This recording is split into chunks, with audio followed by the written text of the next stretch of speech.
En la clase de hoy vamos a analizar un ejemplo sobre cómo se analizaría el modelo equivalente de un transistor PNP en configuración de base común. Para esta clase tengo acá mi pizarra digital para que vayamos resolviendo eh, todo lo que compete al ejercicio y así también ustedes puedan ir anotando en su cuaderno y hacer los cálculos también desde sus propias casas. Entonces, ¿qué tenemos? Tenemos que analizar el modelo RE para un transistor que está en base común.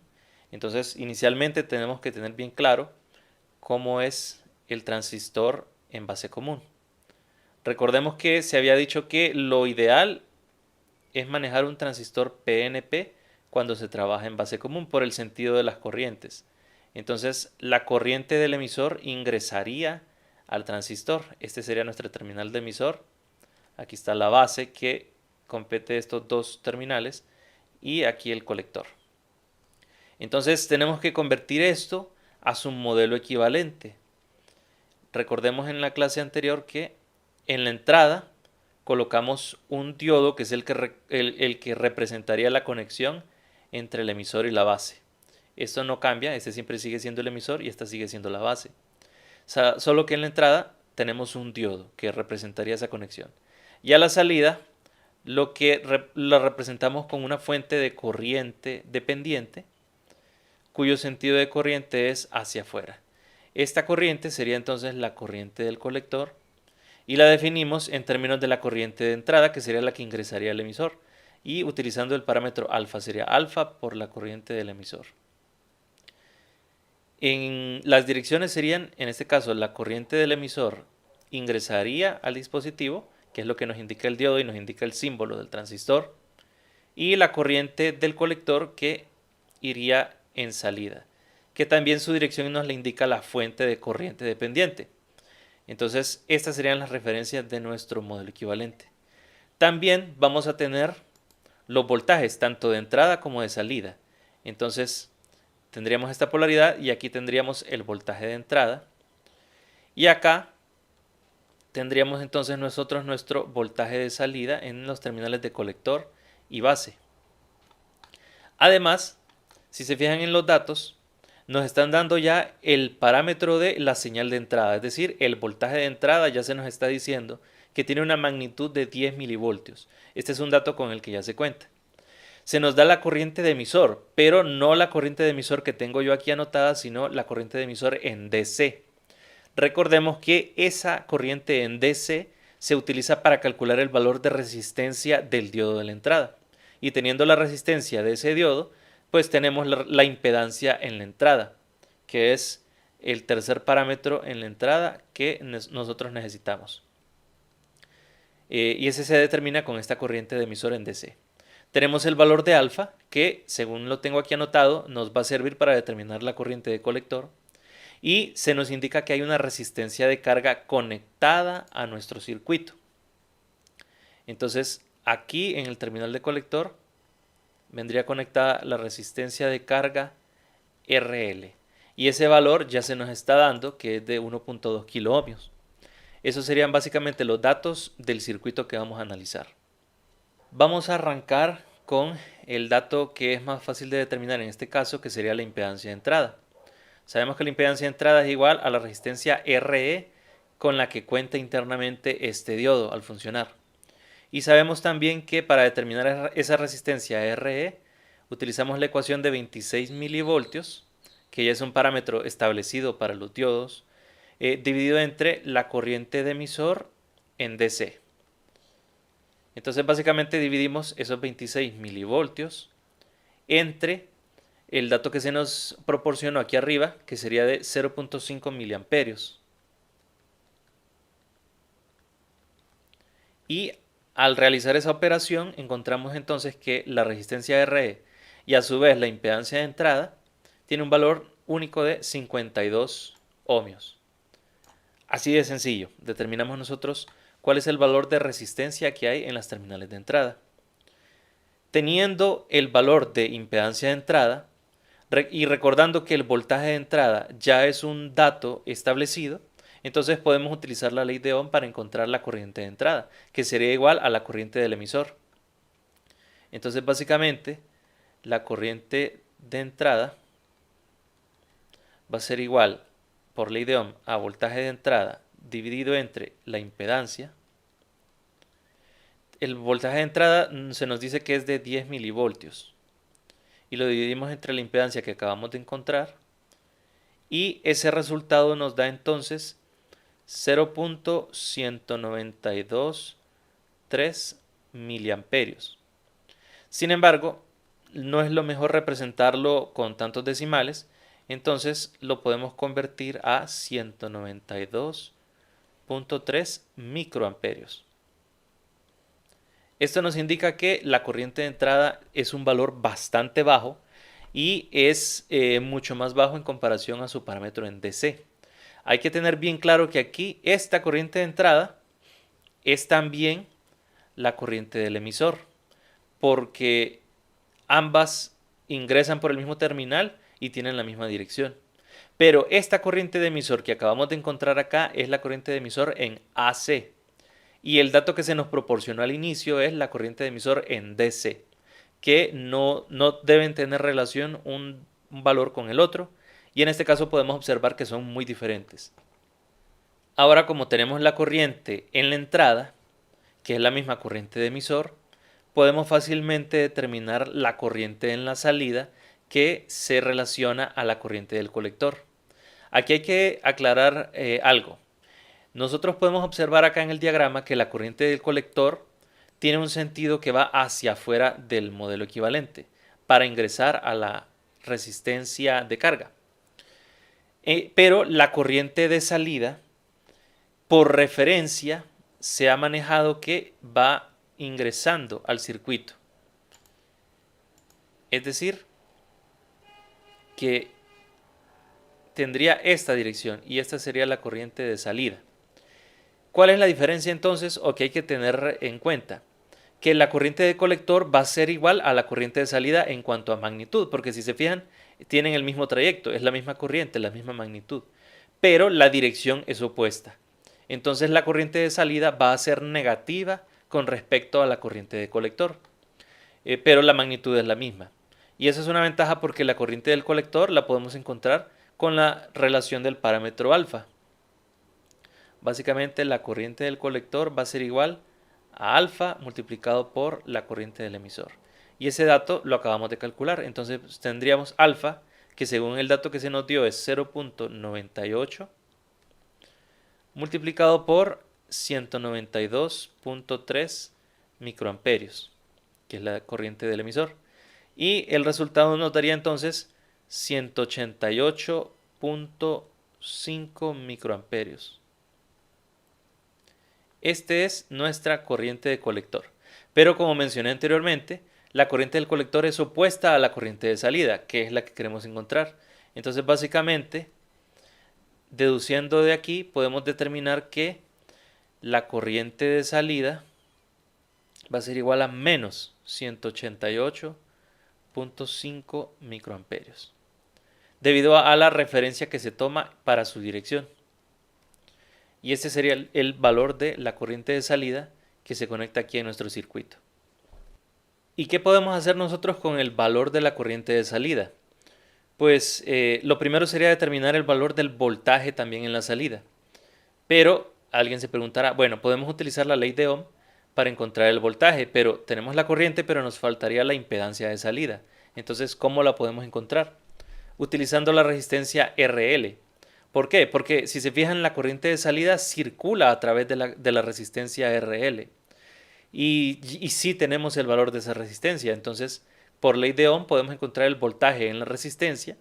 Y como vemos en la conexión, el voltaje de la resistencia RL es exactamente el mismo voltaje de la salida.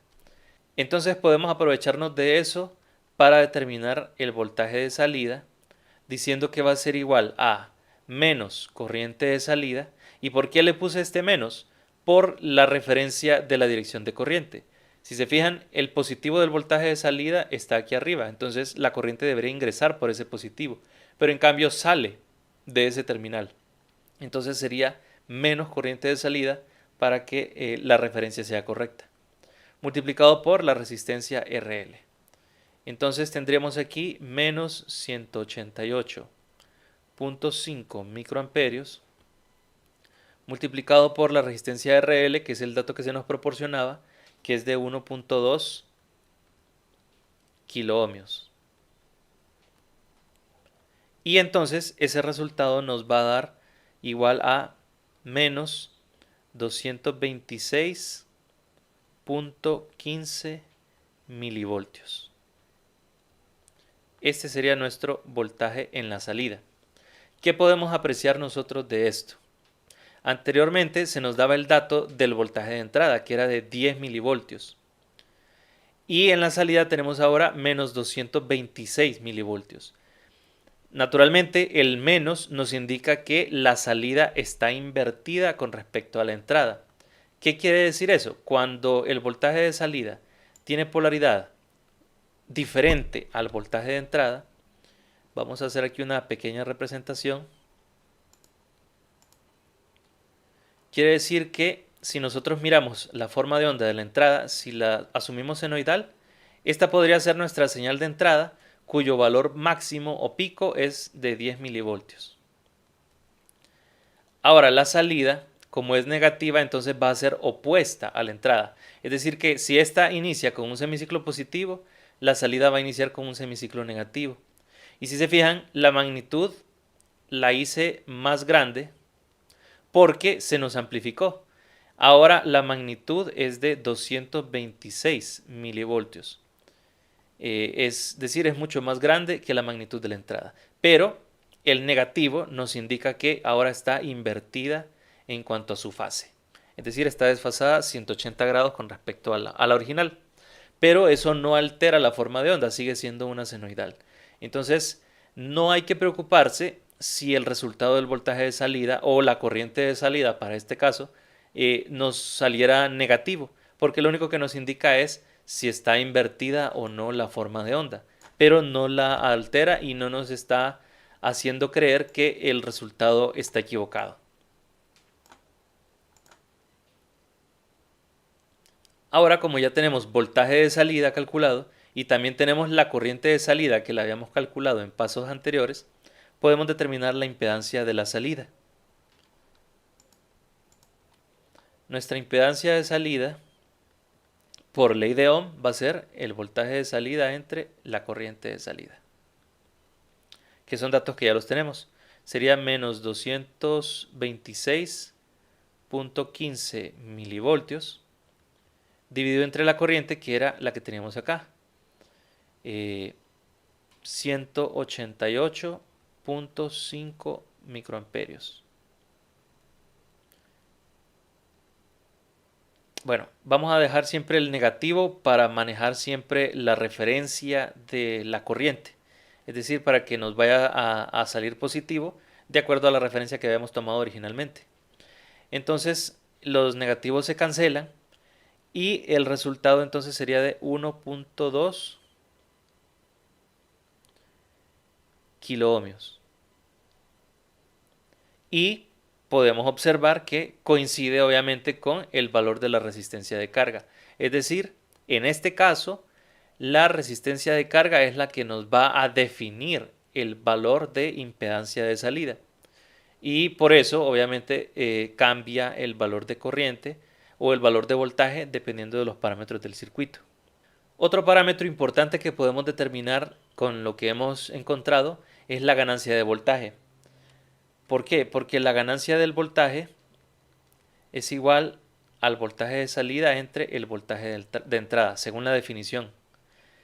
Y son parámetros que ya tenemos. El voltaje de salida es el que encontramos aquí, menos 226.15 milivoltios, dividido entre el voltaje de entrada, que es el dato que se nos daba, de 10 milivoltios. Y al dividir estos dos, podemos nosotros determinar qué tanto se amplifica. En primer lugar, el menos se mantiene para indicar lo que había comentado, que la señal se invierte. Y al dividirlo nos da un resultado de 22.6. Recordemos que las ganancias de voltaje y de corriente no tienen unidades, sería solo 22.6 porque se cancelan los milivoltios en ambos casos. y esto nos está indicando que el voltaje en la salida es 22.6 veces más grande con respecto al voltaje que había en la entrada. Es decir, nos amplifica casi 23 veces el voltaje. Eso quiere decir que este circuito es muy bueno para amplificar voltajes, para eso está diseñado. Pero ¿qué pasa con la corriente? Vamos a determinar la ganancia de corriente. Por definición, la ganancia de corriente es igual a la corriente de salida dividida entre la corriente de la entrada. Habíamos calculado que la corriente de salida, dependiendo de la referencia, era, bueno, no, utilicemos la referencia original, era 188.46 microamperios. Y la corriente de entrada la habíamos calculado anterior a ella, que era de 192.3 microamperios. Al dividir estas dos, sabemos que la corriente de salida va a ser menor que la corriente de entrada, entonces la amplificación no es notoria. Y en este caso la amplificación de corriente o la ganancia de corriente es igual al parámetro alfa, que es el que utilizamos para calcular ambas corrientes, o bueno, para calcular la corriente de salida. Entonces aquí está claro que nuestra amplificación de corriente es de 0.98, es decir, no la amplificó, sino que la redujo más bien un poco, porque la corriente de salida es el 98% de la corriente de entrada. Básicamente, esto nos indica que nuestro circuito de base común está hecho para amplificar voltaje, no para amplificar corriente. Esta permaneció igual o muy parecida a la que se aplicó en la entrada. Esa sería la principal característica del circuito de base común. Si nosotros queremos amplificar el voltaje de una señal, utilizamos base común. Si nosotros estamos interesados en amplificar la corriente de una señal, entonces este circuito no es la mejor opción. Y finalmente, si también quisiéramos tener el interés de determinar la corriente en la base, la cual es difícil de analizar en el circuito porque no sabríamos a través de qué camino circularía dicha corriente, porque la base es común tanto en la entrada como para la salida. Entonces, es difícil verla o poder percibir a través del circuito por dónde se circula la corriente de base y cómo se determina. Pero ya sabemos nosotros que si contamos con la corriente de emisor y la corriente de colector, la corriente de base sería la diferencia de ellas. Es decir, corriente de base sería corriente de colector menos la corriente del emisor, por definición. Y aquí entonces nosotros restaríamos 188.46 microamperios menos 192.3 microamperios. Y el resultado de la corriente de base sería entonces menos 3.8 microamperios, que es un valor mucho más pequeño en comparación a los de emisor y colector, que es naturalmente lo que nosotros esperaríamos. La corriente de base siempre es mucho más pequeña que la de emisor y colector. Básicamente ese sería el análisis de este circuito. Espero que les haya podido servir y les recomiendo mucho que lo practiquen y lo hagan también ustedes en un cuaderno, hagan los cálculos, vayan viendo todo el análisis y así quede bien clara el análisis del circuito, del modelo equivalente RE de un transistor. Nos veremos en la próxima clase.